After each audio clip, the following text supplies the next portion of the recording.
Okay, this is the place where water coming from. It's not like an emergency relief, it's like a dripping water. And I'm not sure what is this and where this water coming from. Okay, this pipe going through here up to this valve. Again, I'm not sure what is this and how this working.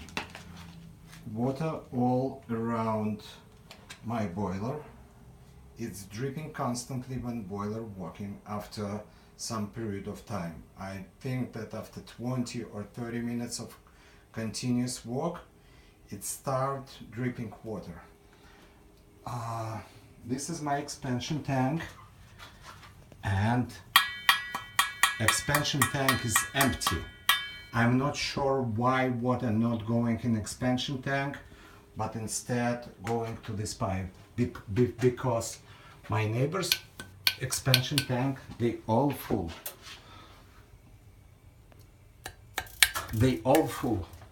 My expansion tank completely empty, and instead water going to expansion tank.